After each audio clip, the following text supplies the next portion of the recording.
Right. Today, I am delighted to introduce James Robilotta, a professional speaker, a life coach, and a podcast host. He worked with cool people and has done some notable things, but that's boring. So, here are some more interesting facts. His hometown was voted the friendliest town in America in 1994. Back when air travel and talking to strangers was a thing, he blogged about making friends on planes. He is a co founder of the North Coast Hip Hop Improv Group based in New York City. And he's a firm believer in that in the year 2020, if you're not laughing, you're crying. So please join me in welcoming James.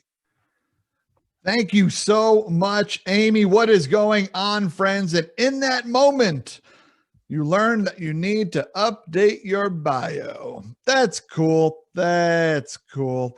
It's 2021, folks. Don't know. I know it doesn't look that different yet, but it is. My friends, I am so excited to be here with you. Thank you so much for being here. I don't know if you had a choice, but if you did, thanks for making it. I'm honored to be here with you all. I know that you are scattered around the beautiful state of Massachusetts, and so this is such a special time that we get to connect. Hopefully, none of you threw out your backs shoveling, and you are doing okay.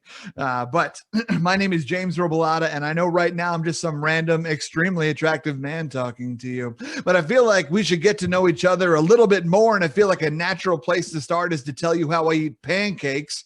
That makes sense, right? Great. So here's how I eat pancakes, friends. First off, you can get out of my face with a short stack of pancakes. I know you can't tell because it's the internet, okay? But I'm a large man, okay? I'm going to eat a full stack of pancakes. And when it comes to my pancakes, I'm an equal opportunist, the same amount of butter and syrup on each one, okay? I'm not like the Bisquick box. You've all seen the Bisquick box before, right? It's got the big stack of pancakes on it, the little yellow pad of butter up top, and the syrup just delicately dripping down the sides. What go on? Okay. No, my friends, because if you eat your pancakes that way, you're cutting into a drier gradient of pancake, and that doesn't make any sense. See, I like my pancakes equally and adequately soaked with butter and syrup. If you are like me, my friends, and you like your pancakes soaked with butter and syrup, do me a favor. You can raise your hand. If you have some of these reaction buttons that are close to you, you can hit one of those too. You can also go ahead and shoot something in the chat. Let me know where my people are at. I see you out here, Melissa. Okay. Thank you so much, Brenda. I like it. Dawn, Mark, Cindy. Okay. Out here, my friends. I'm super excited that you are here. I see you, Alicia. Okay. Ainsley, I got you. I don't know if I said your name right. I hope I did. But Chloe, okay.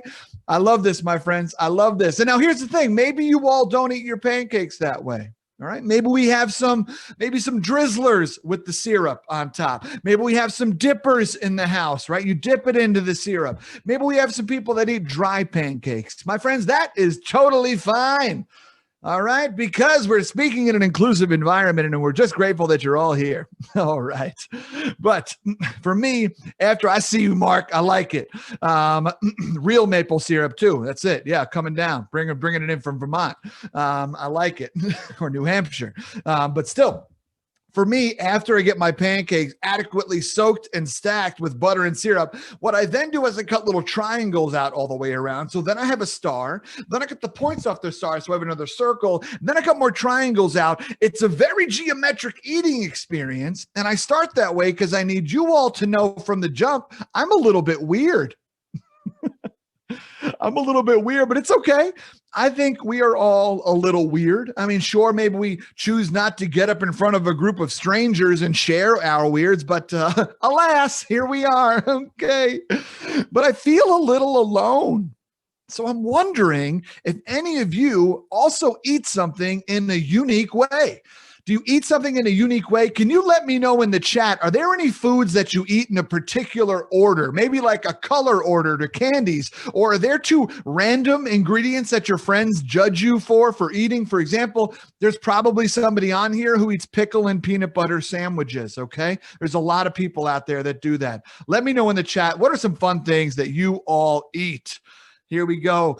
corned beef hash, crispy with my drenched triangles. Okay, Cindy, I see you. I see you out here. And you're right, corned beef hash. I'm gonna need you to cook that nice and crispy. Don't be coming out here with no soft stuff.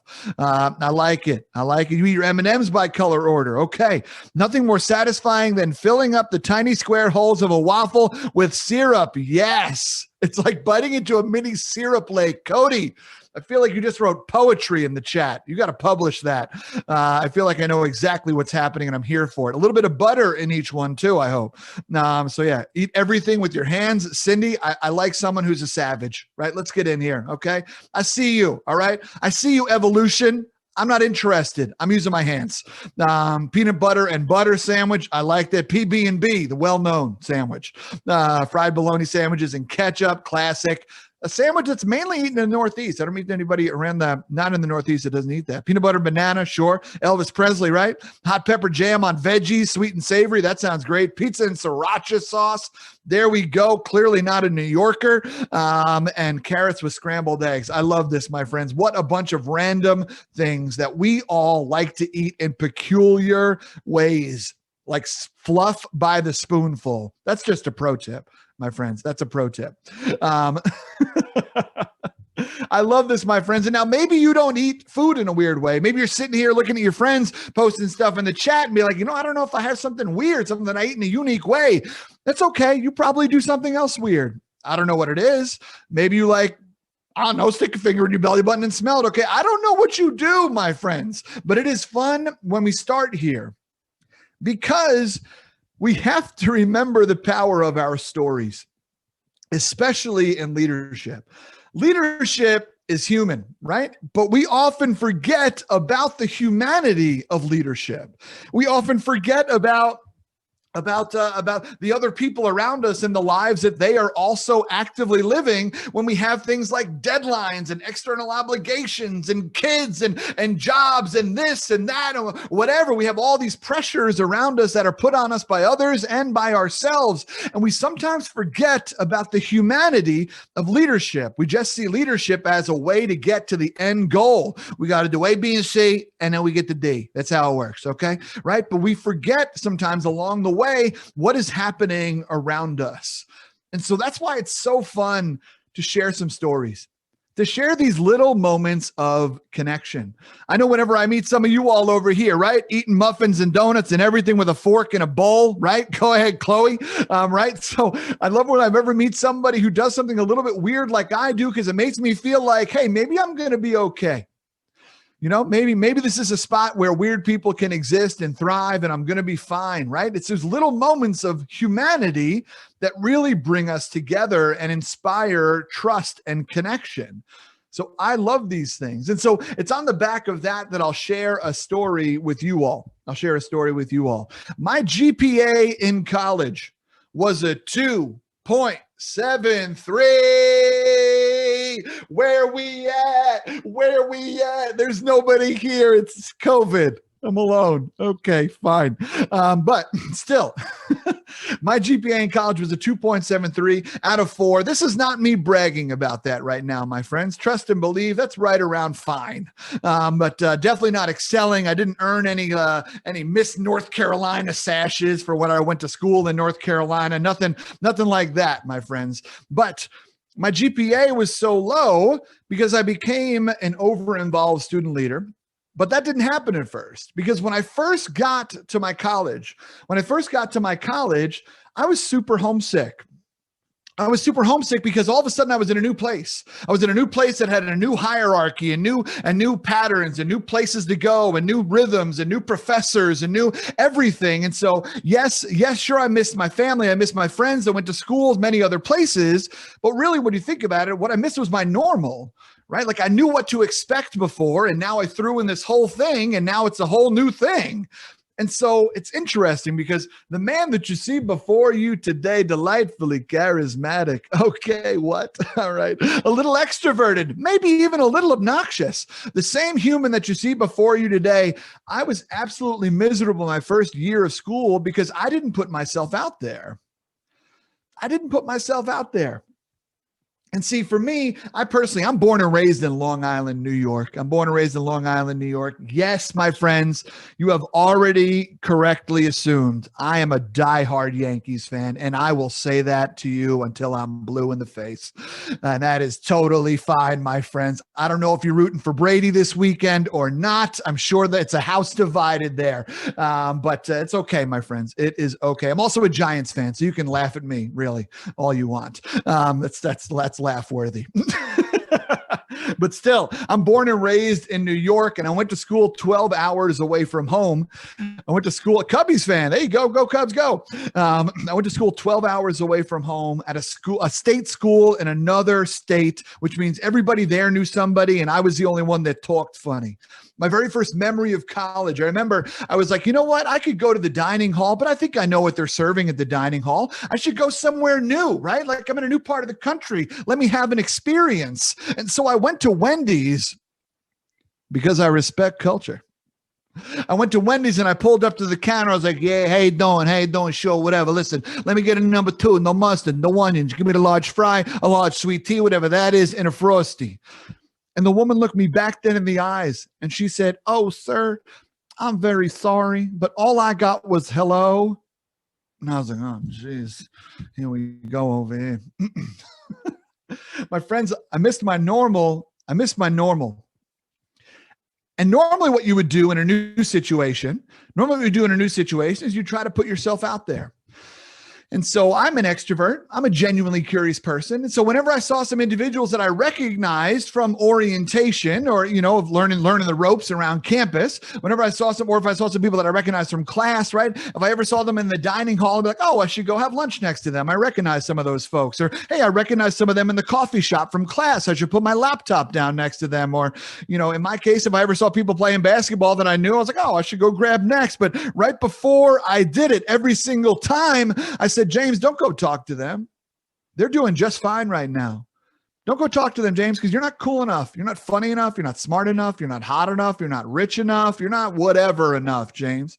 Why don't you just stay in your lane? And I told myself all these stories that kept me from joy. And isn't it just like us as human beings that to teach ourselves and tell ourselves stories that sometimes keep us from joy? We take ourselves out of games before we're even able to play them. And I did that a lot, y'all. I did that a lot. And so it wasn't until I finally got involved on campus, my second year, that the game changed. For some of you, if you are involved on campus, I would love to know. You can let me know in the chat. How are you involved on your campus? Right? I'd be curious to see how you are involved on campus. But for me, I got involved in student leadership, right? Student government, things like that. I got involved in student government, and all of a sudden, I had a sense of purpose on that campus. I believe that when we get involved in our collegiate experiences, you go from being someone who pays tuition to someone who uses tuition. When you get involved in your college campus, you go from being someone who is a participant in a college experience to being an owner in their community college experience. Getting involved is really beautiful. If you haven't yet, I recommend it if you have the opportunity in your schedule. I think it is worth your time, and it will make you even more connected to your college, your community college. I love this. I love how just someone wrote cats. I'm assuming that is a whole campus activities. Maybe it's maybe it's just the Cats fan club, and you thought that the remake was really good, and so you started an organization. But Mark, I love this. I'm the president of my homework. Congratulations, Mark. I'm honored. I'm honored to be in your presence. I love this. So, but it was in those moments in my second year where I started to fall in love with my school, and I also started to fall in love with leadership. And I learned a lot about myself. And who I am as a leader. And now I'm not sure where you learned about leadership. Potentially it's in a job that you have, in a current role that you have. Potentially you learned about it as a parent. Potentially you learned about it in a student organization or something like that. You could have learned about it in so many different places and started to build a relationship with the idea of leadership. But no matter what, having been around leaders, all of us have an idea of what a great leader consists of. And so here's what I'd love for you to do in the chat. If I had somebody here next to me, come on over here, pal. If I had somebody here next to me and I told you this person is a leader, Can you tell me in the chat, what one quality do they probably possess? What's your favorite leadership quality in other individuals? Is it something like integrity or honesty? What's a leadership quality that you really respect when other people have? Make other people feel involved, that you are part of the team. They're not just following directions. They involve you. I love it, Cody. They make you feel involved, right? It's not just them, right? It's a team effort. I think that's great. Honesty, they're great listeners. Yeah. Integrity, I love it. For sure. Connecting with others is great. Listening, look at all these empathies up here. I love it, for sure. These are some great ones in here. Owning their mistakes, dependability, passion, self-deprecating. I'm terrible at that. They have a good chocolate stash. Now we're really getting into the honesty here, and I appreciate it. Yeah, if you have a bowl of M&Ms, you're an icon in my book. I'm loving this ability to have empathy and understanding for others, not forgetting where they started from. Yeah, humble, right, Cindy? I like that. This is a great list, my friends, and we could list the great qualities that leaders have for a while. But let me tell you about myself. Okay, I'm a disorganized procrastinator who's awkwardly friendly at parties and who's cocky around my fellow professionals. Yay. Okay, I'm a little disorganized. There's a reason the camera's facing this way. You don't need to know what's going on over there, okay? This side's not for you. You can see everything back here, but over here, it looks like I sat a toddler on top of a stack of papers, and the kid just started going like this. Yay! That's my organizational style. To my type A friends, my list makers, my container store lovers, my bullet journalers, my highlighter users, my Roy G. Biv closet havers. Be thankful we're not in the same space, because I would mess with your stuff. I'm a little disorganized, though. I'm also a procrastinator, but I think we should talk about that tomorrow. What do you think? Boom! Oh my gosh, this guy's hitting triples. Are you kidding me? Does he get funnier? I don't know. We got to find out, though. Okay. All right, I regret that joke. Let's keep moving. I'm also awkwardly friendly at parties. First off, remember parties? Those were cool. Okay. But for me, I'm that person at the end of the night when everybody's leaving the party. I'm still kind of over here posted up on the wall like, hey, the people throwing the party like, James, what are you still doing here? I'm like, I don't know. It's finally quiet. Perhaps we could engage in a deeper dialogue. And the people are like, no, we're going to bed. I'm like, oh, okay. I'm the guy that just lingers a little bit too much. I share a little bit too much about myself. You've already noticed. You've noticed. I'm also cocky around my fellow professionals. I had the opportunity to get a master's degree. I got a master's degree from Clemson University down in South Carolina. I spent a little time in the South eating grits and drinking sweet tea, y'all. Now I say y'all. It's great, but it's an inclusive term, and it actually works pretty well. But still, right after I got my master's degree, I took my first professional job ever. I worked at a university in New York City, and the very first time I had a job with benefits, I walked in, first professional job, first day, like a boss walking into an old Western saloon. Boom! I walked in and I said, yeah, how you doing? Feel free to read the top of this diploma right now. It says master on it. Okay, cool. What do you want me to do? Supervise them, organize that, set up this, run this, hold them accountable, do that, beep, bop, boop, beep, whatever. I can do it all. Your man's a boss. Now, there's probably a really good chance that all that cockiness was just to cover up my intense insecurity, because I was really worried I wasn't going to be good at my job. But I don't think we should worry about that, right? Okay, great. Let's keep moving.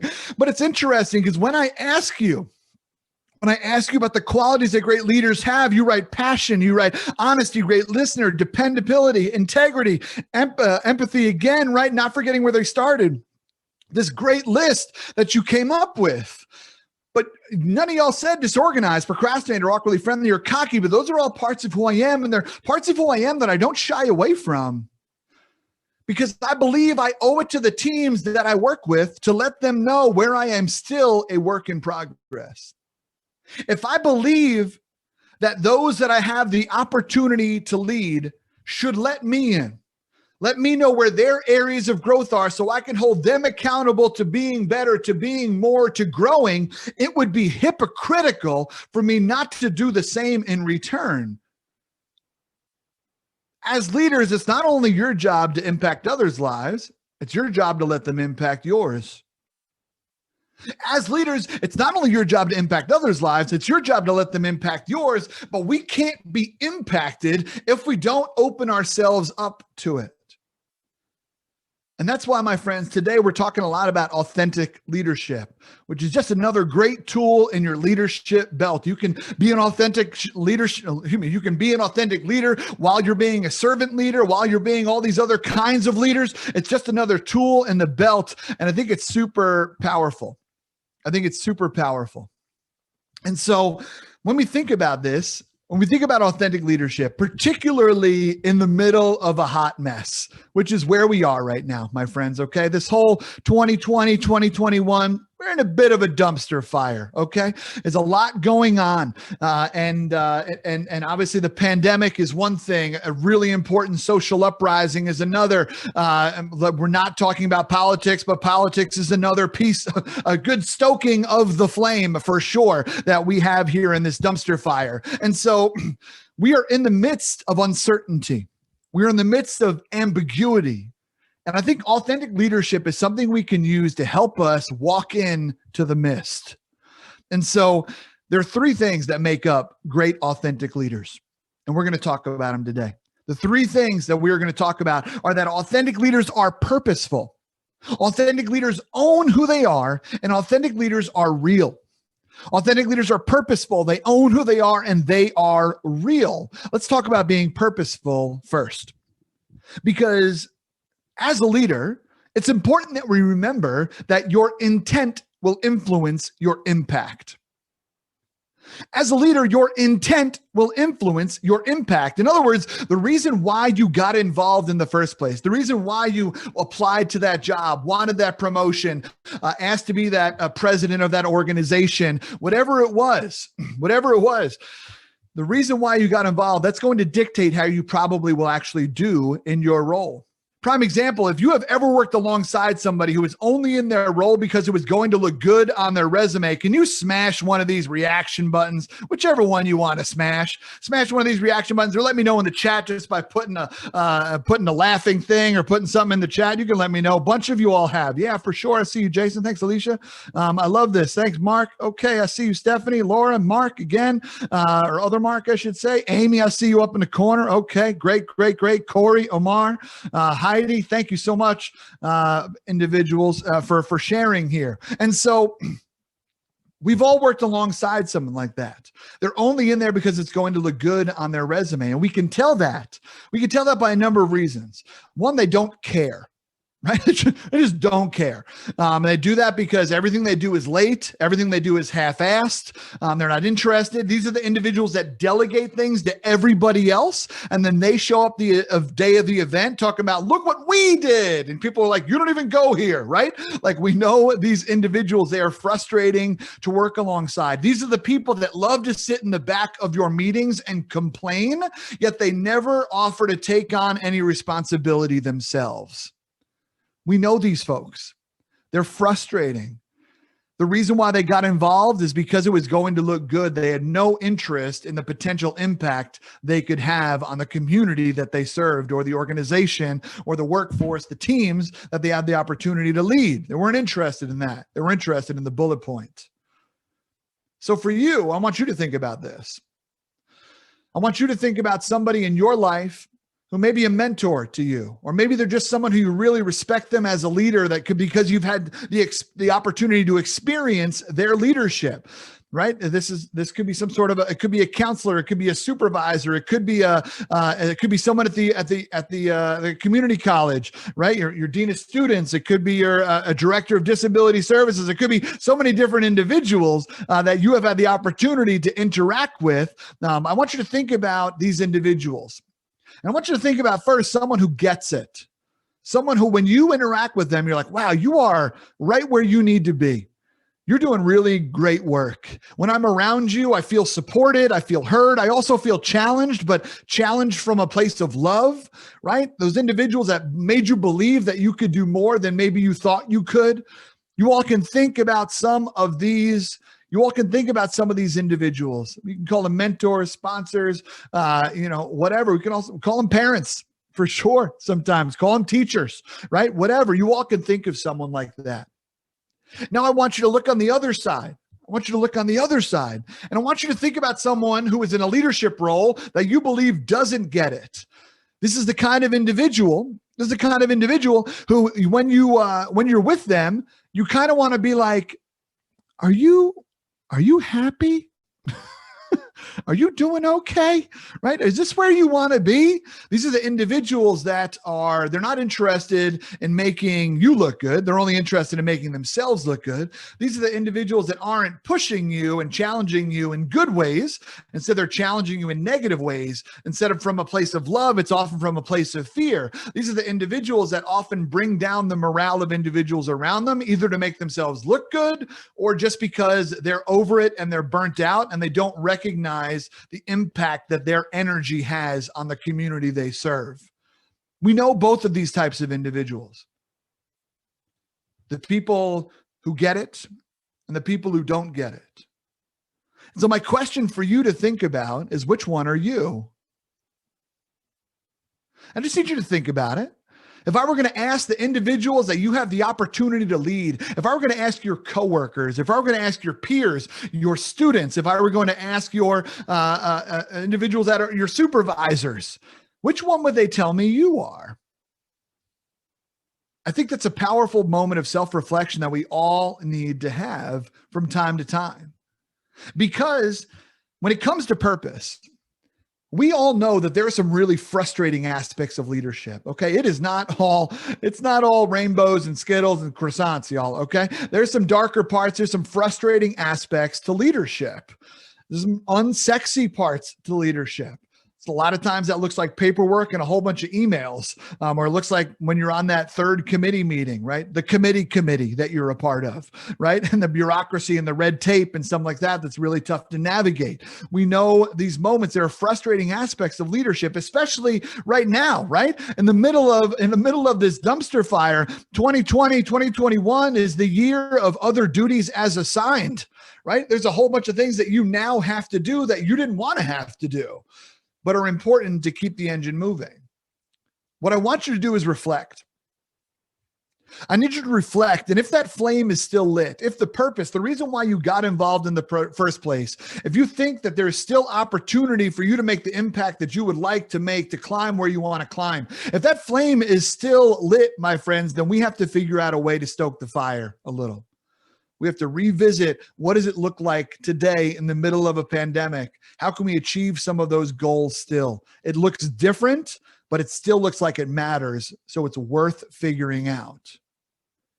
But if that flame is no longer lit, then my friends, I need you to do yourself a favor and your peers, your organization, your teams a favor. And I need you to step down. Great leaders know when to step up, and great leaders also know when to step down. And so for you, thinking about it in that way, I think is powerful, because a lot of times when you leave a relationship, which is what a lot of these teams are, right? Whenever you leave a role, you give yourself a gift and you give others a gift. I don't know how many of you all have ever been dumped before, okay? And if it happened recently, I'm sorry, I should have given a trigger warning. But I don't know how many of you have ever had your heart broken before. But in that moment, it really sucks, right? A week later, it still sucks. But then a couple months later, 3 months, 6 months, maybe it's a whole year. At some point in time, you realize it was a huge gift, because you were given the gift to take control back in your life. And it was beautiful. Right now, as you think about purpose, if it is still lit, let it serve as a bulldozer that pushes you through the frustrating aspects that is leading in the middle of uncertainty. If it's not lit, then have the courage to step down. My friends, take your power back. Yes, Bob, I like it. I like it. So, authentic leaders are purposeful. Authentic leaders also own who they are. Let's get a little bit deeper. Owning who you are is one of the hardest things that we're going to talk about today, because owning who you are it involves you putting every single facet of your life in front of a mirror. And I don't know about you all, but I personally find mirrors to be pretty scary places. And I'm not just talking about putting your physical appearance in front of a mirror. I'm also talking about putting your choices in front of a mirror, putting your relationships, your friendships, your faith, your ego, your reputation, all of those things in front of a mirror and truly seeing it. But that's hard because mirrors don't lie. And so when I think about this concept of owning who we are, I often think about moments that it happens where we don't even recognize it, because we're owning who we are for most of our lives, where we're kind of doing a little bit subconsciously, but there's some moments where it happens that I think are kind of fun that we don't even recognize it. For example, I think the best conversations that we have in our lives all occur after the hour of 10 or 11 o'clock at your favorite late night eatery. Okay. I don't know if you got a diner by you that you love. I don't know if you got a IHOP. I don't know if you got a Denny's. I don't know if you have a late night Taco Bell run. I'm not sure if you just have a brewery that you enjoy going to. Maybe it's a wine spot. If you fancy, go ahead. Red or white, go ahead, right? Whatever your spot is. This is the place that you go to with a few of your friends, and you all look like a hot mess. Okay. Your makeup gave up hours ago. Whatever product you put in your hair has been done. Okay. You're rolling out, your socks don't match, your Uggs are dirty, but it doesn't matter because you're with people that you love. I love these conversations. I think they're the best conversations that we have in our lives because we're all a little delirious. So it usually gets a little bit slap happy, but it also usually gets pretty deep because we're around people we're really comfortable with. And so I know for me and my friends, we'll often roll out to Applebee's for half price appetizers because we got it like that. Let's go. Okay. This program is actually sponsored by Applebee's. It's the neighborhood restaurant. That's a lie. It's not. But still, it's not sponsored. It is the neighborhood restaurant. But still. But I love it. Me and my friends used to roll out to Applebee's for half price appetizers. And there would always be one friend in the crew that would start off the conversation with something like, yo, bro, you'll never believe what happened to me last week. And he would share an embarrassing story about himself. What we don't recognize is, though, when we share embarrassing stories about ourselves, it helps us own a little bit of who we are. So my friends, here's what I'd love for you to do.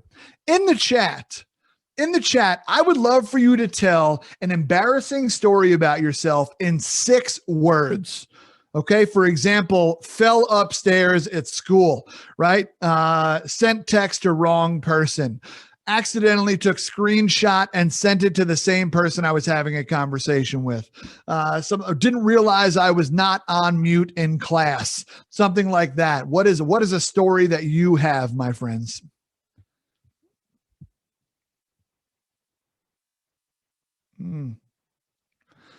I love it. I love some of the vulnerability that's been happening in the chat as well. Mark, thank you so much for yours in particular, brother. I'm also a member of the Divorced Club. And so it's, not a club I signed up for initially, but it's one I got in. So yeah, much respect, brother. Thank you for sharing that. Ripped pants rollerblading, fell in a parking lot, toilet paper hanging out of my skirt. No, Melissa. Walked into a mirror at a club, eyelid caught in zipper. I don't know if I understand how that's physically possible, but it sounds extremely painful. But I like that you pay close attention to your work. I think that's great. Forgot to put myself on mute. Yes, Jason, certainly been there before. I love it. And I don't think this was put in here as an embarrassing story, but I think it certainly could be for me. Unlimited breadsticks at the Olive Garden. That can get embarrassing real quick, right? When the waiter's like, really? We're doing this? You need another one? Yeah, I do actually. Thanks. I'm the OG at the OG. Fell up an escalator and ripped my pants. That's a twofer. They call that a twofer in the Midwest. Send messages to person you were talking about. Stephanie, I've been there. It sucks. Walked into men's bathroom. Yes. I did that at the airport. Let me tell you, that didn't go well. I love this. Tried showing off, fell off a swing set. Chloe, you hate to see it. Hit send on emails before you actually finish your thoughts. Yeah, sometimes. No, man, this is a great list, y'all. This is a great list. You all shared an embarrassing story. It's only fair that I share one with you. At my senior prom, I dislocated my right knee dancing to Shania Twain's Man, I Feel Like a Woman. Here's the other thing, y'all. That occurred during dinner. Okay. I don't know who the DJ was at my senior prom, but this dude was dropping straight fire all night. And normally during formal events like this, weddings, prom, sweet 16s, normally they'll drop it down during dinner and they'll play like some smooth jazz or some Billy Joel. No, my man just kept coming with the bangers. And so me and my friends were like, yo, if he's going to keep the dance floor hot, we got to make sure it doesn't get chilly. So I skipped the first meal of my life. And we were out there having a good old time, jumping around like fools. And then Man, I Feel Like a Woman comes on. And when Man, I Feel Like a Woman comes on, you have two choices in life.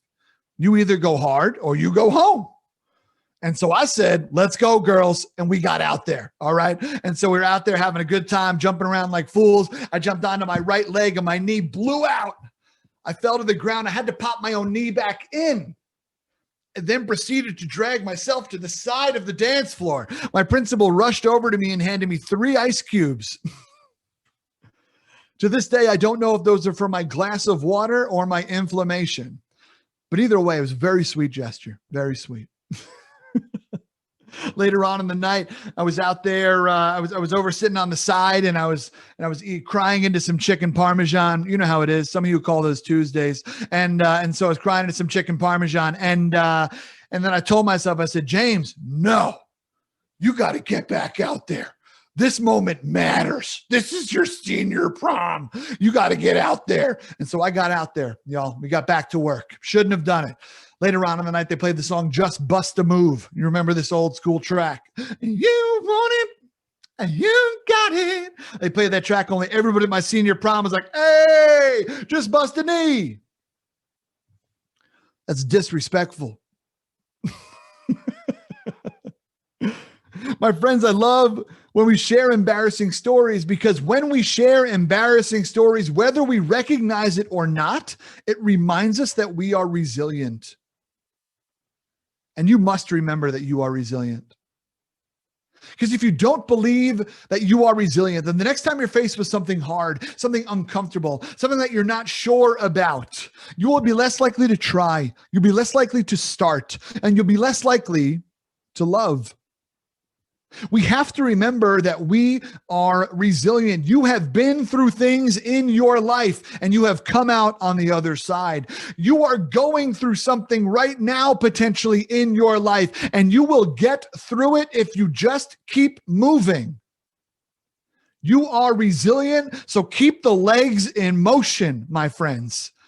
We've got to figure it out. Very few problems in life are solved by silence and stagnation. So let's keep moving, because you are resilient, even if you can't see how right now. When we share these embarrassing stories, they remind us, yes, that we're resilient, and they also help us own who we are. But owning who you are is a fascinating deep concept, as I mentioned. But I'm that person during these late night conversations that always is like, oh my gosh, we're having so much fun. We're laughing a lot. Yay. Now let's have a deep conversation. I don't know how many of you all are my deep conversation switcher tours. You switch over there. These are all technical terms. But I see you out here. Okay, I like it, Stephanie. So I love this. So I am one of those individuals. And there's a question that I ask my friends that I want to ask you right now that I just want you to think about. It goes a little bit deeper into the idea of owning who you are. What's one lie that you tell yourself every single day? What's one lie that you tell yourself every single day? No, I'm not talking about, I'm going to go to the gym and work out, right? I'm not talking about, I'm not going to text her. I'm not going to text him. I'm not going to text them. I just got some of y'all with that, and I'm sorry. I'm not talking about, I'm not going to hit the snooze alarm as many times tomorrow. I'm not talking about, I'm not about to finish this whole sleeve of cookies. No, my friends, finish the cookies. Tomorrow is a new day. No, I'm talking about the deeper lies that we tell ourselves. For example, a lie that I'm telling you right now, I don't know if you noticed, but your boy looking pretty cute over here. You know what I'm saying? We got the hair coiffed back. We got the beard looking crispy over here. You know what I'm saying? We got the nice cozy, sexy flannel on. I'm looking cozy winter chic right now over here, y'all. Okay. But the thing is that this is a shell that I needed to put on because in my twisted brain, if I didn't look cute, I think you'd be more focused on how unattractive I am than on my message because I have a low self-esteem about my physical appearance. And so I needed to put this shell on today because I needed to win. Because every single day when we wake up, we need to win. So if we need to lie to ourselves a little bit that day to win, my friends, I think that's okay. I think that's called being a human being, and you're allowed to be one of those. But we also need to recognize that we have to start working on them. We have to start owning these lies. We all know the phrase, fake it till you make it. But if all you ever do is fake it, you never really make it.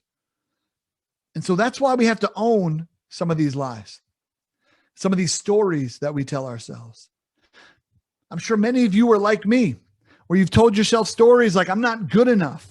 I'm not funny enough. I'm not skinny enough. I'm not lovable enough. I'm not hot enough. I'm not rich enough. I'm not successful enough. I'm not worthy enough. I am not thin enough, thick enough. I'm not whatever it is enough. We tell ourselves these stories while we compare ourselves to everyone on around us, like they're going through life with a bowl full of rainbows. It's interesting, my friends, because no one knows about your stories. No one knows about your lies. No one knows what's going on with your family. No one knows what's going on with your finances. No one knows what's going on with your academics, with your mental health, with your physical health. No one knows what it's like to be you in your skin and exist on this earth.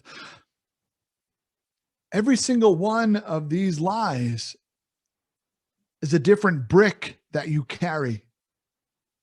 And we owe it to ourselves to live a lighter life. We owe it to ourselves. We are carrying so much.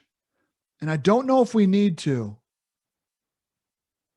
So I don't know how we go about owning our lies. I got a couple of ideas. One idea is that I know for me, sometimes it looks like me driving inappropriate speeds down the highway. I'm blasting Panic at the Disco and I'm openly weeping. Okay. You judge me if you need to. All right.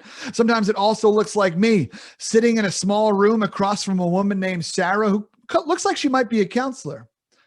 Because it's me sitting in a room with my counselor named Sarah. Okay, great. Because sometimes I need to talk to somebody who doesn't know me.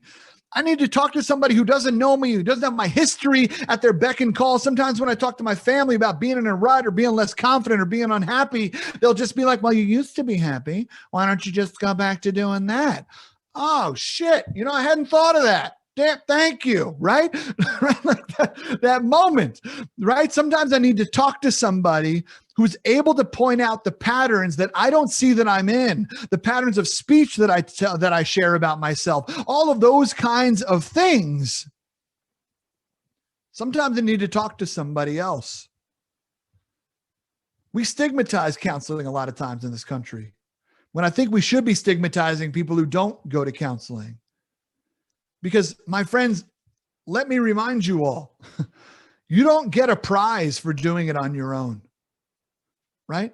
At the end of life, you don't get put in like sexier dirt at the cemetery, right? You don't get reincarnated as a more beautiful butterfly, okay? You don't get put in a more beautiful urn with extra sequins, okay? You don't get put in like, you know what I'm saying? Like your gates aren't any different. Whatever you believe happens at the end of this life, you don't get points for doing it on your own.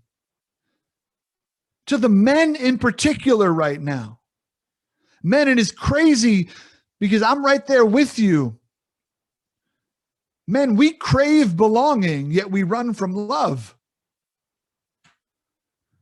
Right? We crave individuals to care about us. We crave attention. We crave validation, yet we run from love and people actually opening themselves up to us. It's a very fascinating moment that I myself also do. It is so much easier. I'm now remarried. I know I mentioned I was divorced. I'm now remarried, and it is so much easier for me to let my wife, or it's for me, excuse me, it is so much easier for me to love my wife than it is for me to let her love me. It's fascinating.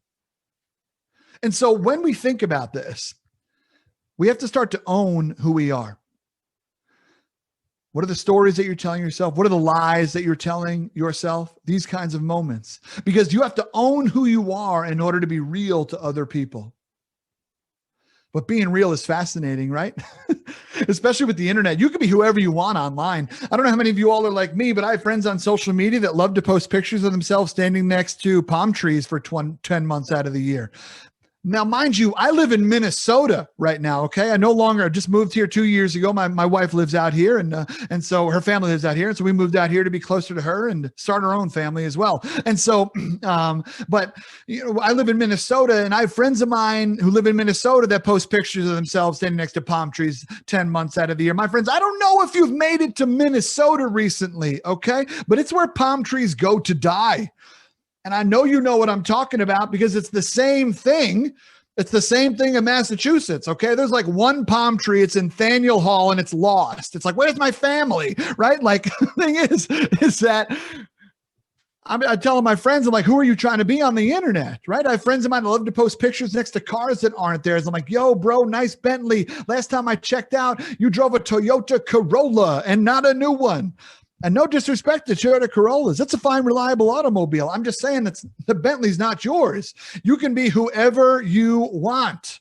You can be whoever you want. Mark, I live in St. Paul right now. That's crazy. But still, you can be whoever you want online. But we can't just blame it on the internet because you can be whoever you want when you walk on campus.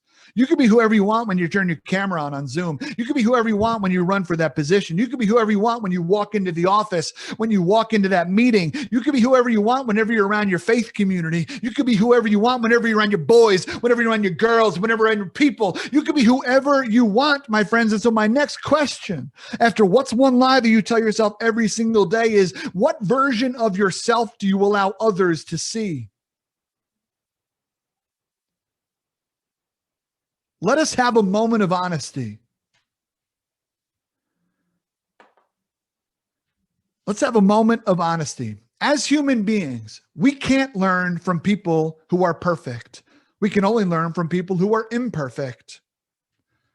As human beings, we can't learn from people who are perfect. We can only learn from people who are imperfect. And so when we talk about authentic leadership and we talk about what being real means, what that means is that authentic leaders are not afraid to lead through their stories, all of their stories, through the slips, through the struggles, and also through the wins and through their strengths. When we lead as our whole self, we let everybody else around us drop their shoulders an inch because we're no longer demanding perfection from ourselves and therefore from others around us.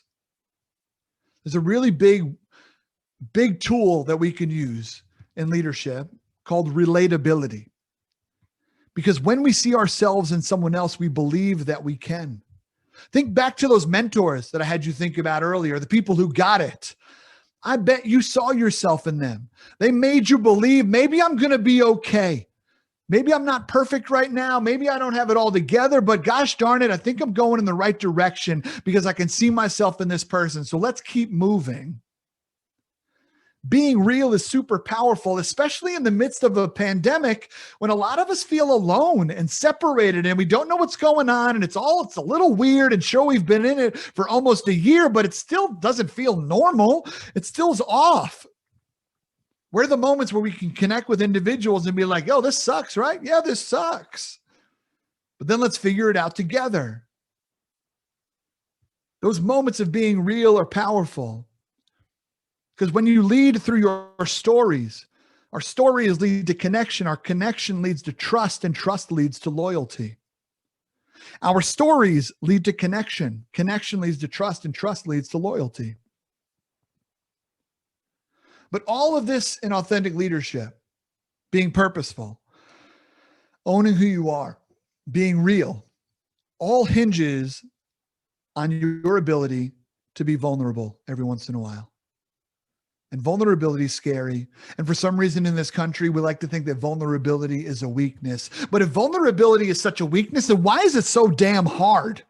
Let's have a moment of honesty. It is easier to not ask for help than it is to ask for help. It is easier to avoid and compartmentalize than it is to own and confront. Vulnerability takes courage, and leaders are courageous. Vulnerability takes courage, and you are courageous. Being vulnerable is key. Now, this does not mean that I need you to walk into your next meeting and be like, everybody, I got something to say. No, hang on. Right? No, don't be awkward. Okay. What I'm saying is that there is a moment where you may choose to share your story or share what you think you're supposed to do or what you're supposed to. If you were a great leader, I would probably say this right now, instead of just sharing your experience. In that moment, I need you to be vulnerable to share your story. How would you lead if you knew you were enough? How would you love if you knew you were enough? How would you parent if you knew you were enough?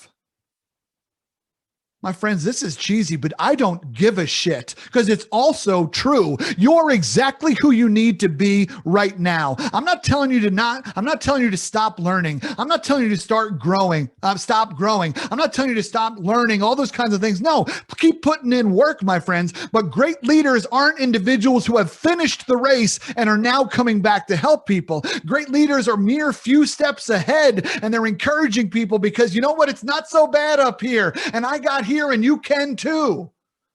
You are enough right now to be where you need to be, right where you are.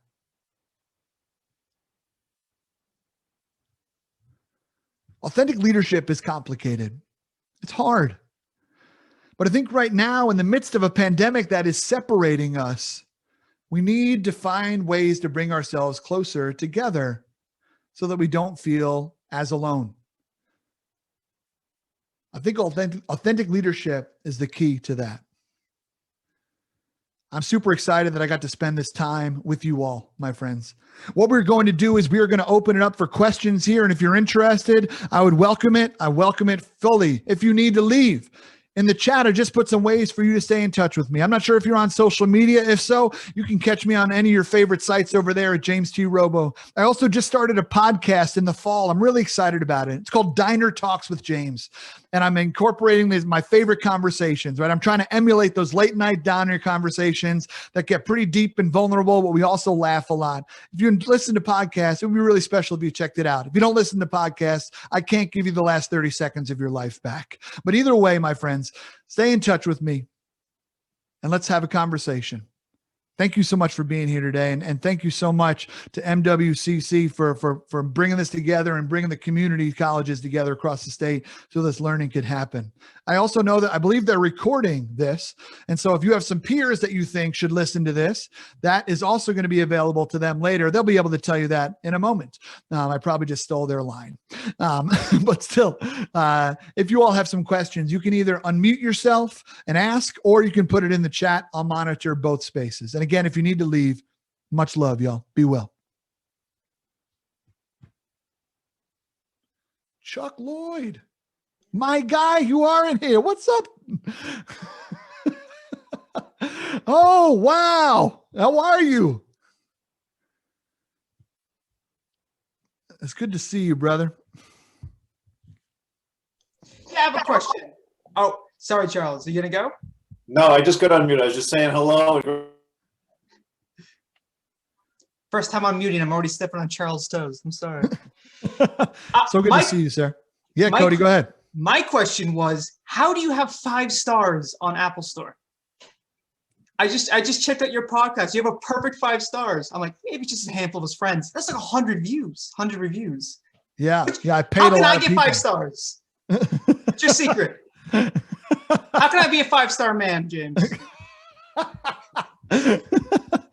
It's funny. I'm actually itching for my first 4-star review because I think most people aren't going to believe it, right? It's like when you look at an Amazon product, you really like 300,000 of y'all think this is a perfect blender. I don't think so, bro.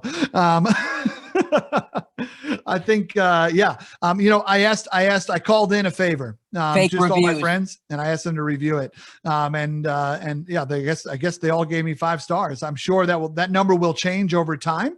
But that's where we're at right now. And yeah, I'm pretty proud of it, man. It's been a really fun project. Go ahead, Mark. Oh, my bad. Thanks, Carolee. I appreciate it. Don't know if you already left, but thank you for your kind words. I have a question. Please. How do you, because I know for me, I'm a non-traditional student. Mm-hmm. So my experiences differ from those of like 23, 24, 25-year-olds. Yeah. Because sure. I've been there, done that, more pages in the book, more skeletons in the closet. Mm-hmm. But with the skeletons in the closet, you get the masks. You get the bricks.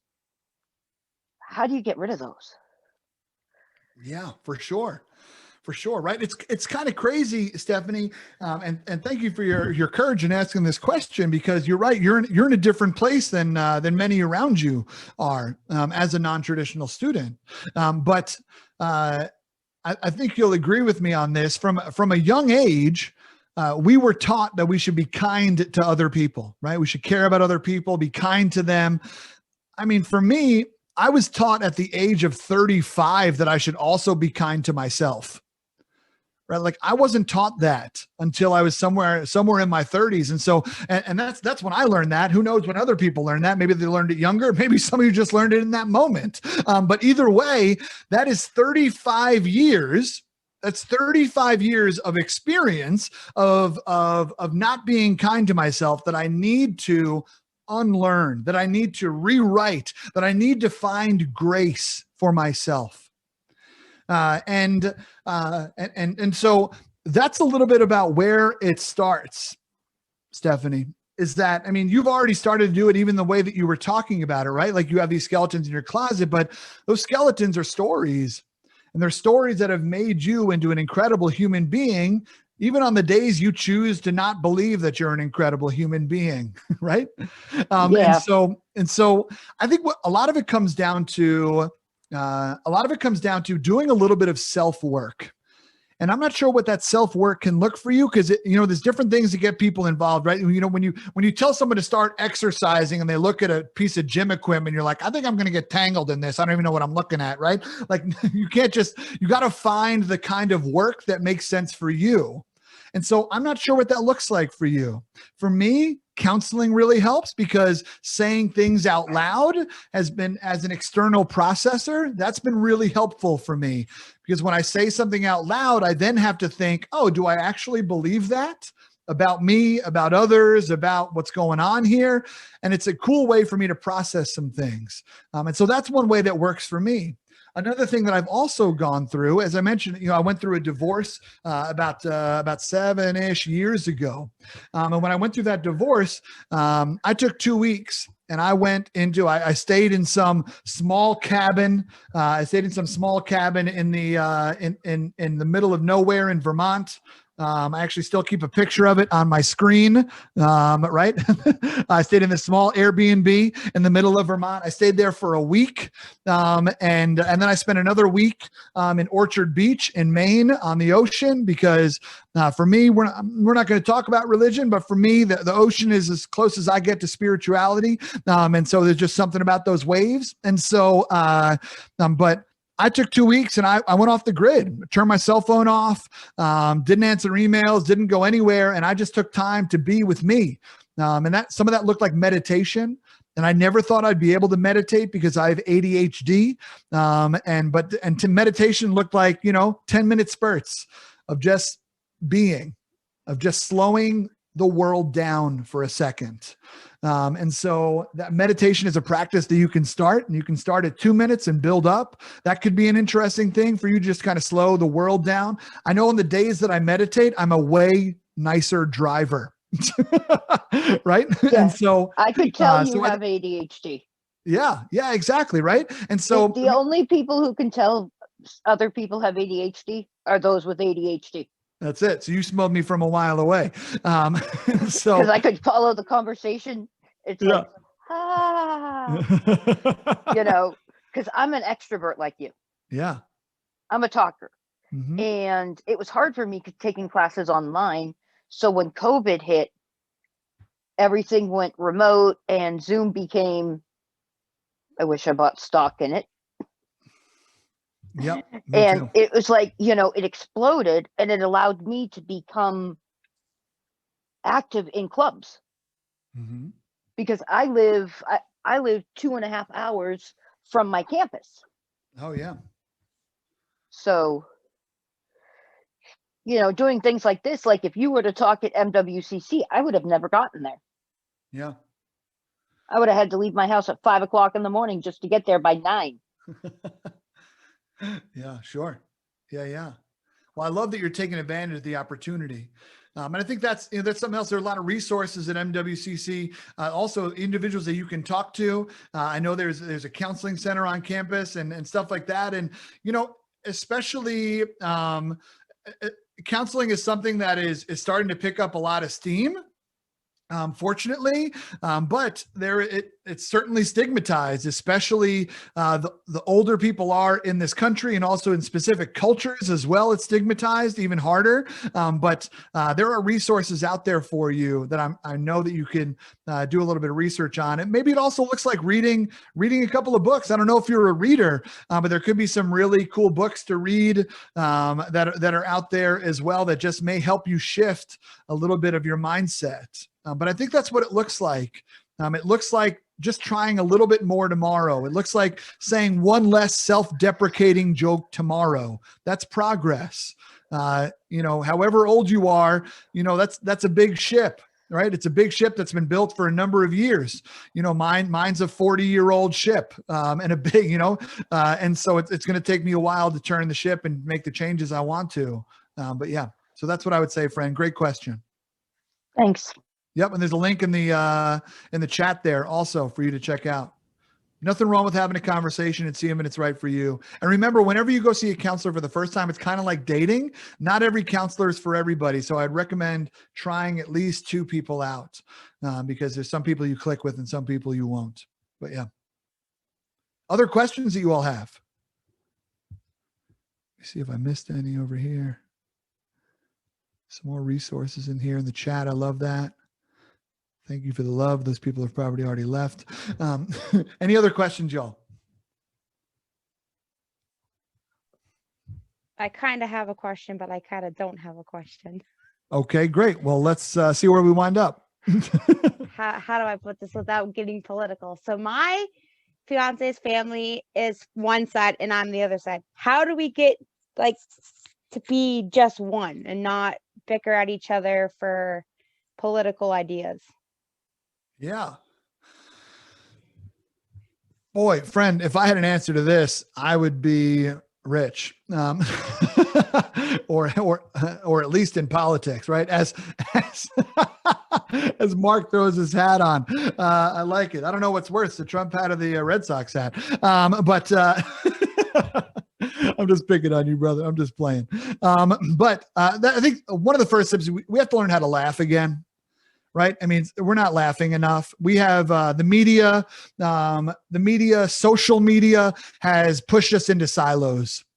Right. And it really has pushed it because we know the things that get more clicks. Right. And so those are the things that populate more on our news feeds, and the algorithms get fed, they feed them to us. And so the more polarized the news, the more clicked it often is. And so it's tough because no one talks about the middle anymore because the middle's not sexy, right? The middle's not making anybody money. And that's really unfortunate. It's really unfortunate because we're not that far apart. And so I think that's the first thing. I think is recognizing that. The second thing is that, I talked about vulnerability, and it's not just about speaking vulnerably.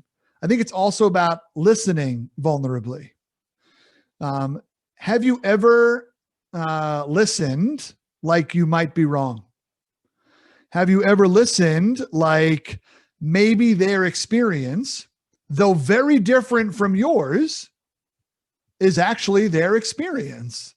It's not something they've made up to try to get more money or more pity or more whatever, right? Like, we have a lot of people in this country that say Black Lives Matter, Black Lives Matter. We have a lot of people in this country that say all lives matter, all lives matter. And you know what? They're both right. They're both right. But at the end of the day, if I pull up to a block of houses and one of the houses is on fire and the rest of the houses are not, I'm going to send the fire truck to the house that's on fire, right? It is okay to care more about someone in need in that moment, right? That is an okay thing to do. But oftentimes we're like, why are they complaining? That's not my lived experience. How could it possibly be theirs? And so a lot of times we need to try to figure out a way to listen to each other, like maybe what they're saying their life experience is, it really is. But that's hard. It's uncomfortable. It's uncomfortable to potentially be wrong. It's uncomfortable to potentially have to rewrite what you have been told is right in your brain, right? And so, I mean, you see the poster behind me. You can probably assume the way that I voted, and you're probably right. But I love conversations with people that are different than me, right? I try to buck the Facebook algorithms by making sure I don't unfriend people who post things that are super conservative, because I want to hear those voices. Because if I only keep listening to people like me, I'm getting dumber. It's not working. And that's true on both sides of the coin. And so that is a long answer, but it really wasn't an answer, because Amy, it's so hard. And ultimately, I mean, your question is, when you dig down deep inside of it, it's how do you teach patience? Because that's what it is. And how do I know when the right thing is to say, like, if they're talking about their point of view, and I'm kind of like in the back of my mind, like, no. Yeah. Sometimes I just need to shut my mouth and stop talking. Yeah. That's another weird thing, is that, I mean, you kind of have to feel out the situations. Most people are talking not because they're interested in dialogue, but only because they're interested in hearing themselves talk. And so those people are the ones where I just ask more questions. I'm like, oh, tell me more about that. Oh, what do you think about that? Okay, how about this? Right? I just ask questions. I don't share. Eventually, maybe they realize that they've been talking the whole time and they haven't asked me anything, and maybe we'll get into a dialogue. But if not, they leave the conversation feeling just fine, and I didn't lose any skin in the game, right? And so it's a classic choose your battles thing, and that's hard. And so I think for you, Amy, maybe looking at the people around you and thinking about who are the ones that are a little more logical, right? Who are the ones that aren't as theological in their views almost, right? Or like they're just like, it's like, this is my deity, this belief, and this political figure, right? Like, who are the individuals that can see both sides? You can kind of feel even they're uncomfortable. They're laughing at the jokes because they think that's what they're supposed to do, but you can tell they really don't want to. And so those are the people that you need to start with. Don't start with the individuals that are the exact opposite of you, because you're not going to move them. So waste your energy on individuals that are closer to the middle. Tough question though, friend. And it's hard. It's hard to stay quiet, especially when, you feel like people are being wronged. So if anybody else has something to add to that. Thank you. Yeah, for sure. If anybody else has anything to add to that, I welcome it. That was my take on it. But if somebody else has another take or an idea, I welcome it also, because like I said, I'm still trying to figure out how to do it too. Or if there's another question, let's take another question. I think that's true. People don't listen to both sides. They only listen to what they want to hear. Yep. Exactly. They listen to things. People are more interested in being comfortable than anything, right? I think more people are interested in being right than what is right, because if we're being right, then we're comfortable. We can go to sleep at night, but it's hard to go to sleep knowing you might be wrong. Right. That's true in relationships too, right? That's why they tell you never to go to bed angry, right? Like some of those things, it's hard to go to sleep. It's hard to go to sleep thinking that you're wrong, or that you messed up, or that maybe you could have done something better. Those are tough emotions to sit with. And so people avoid them. Had plenty of sleepless nights here. Yeah, brother. Yeah. Oh, yeah. I can only imagine, sir. Yeah. I can only imagine. Here we go. Another question over here. How will you deal with a complicated mother-in-law and his manipulable song?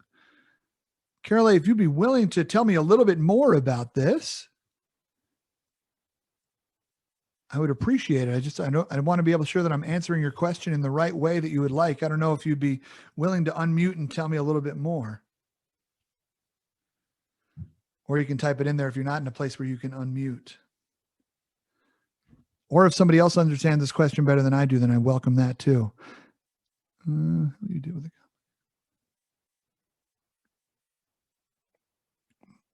All right, we'll give you just a few more minutes. Any other questions? No? Sweet.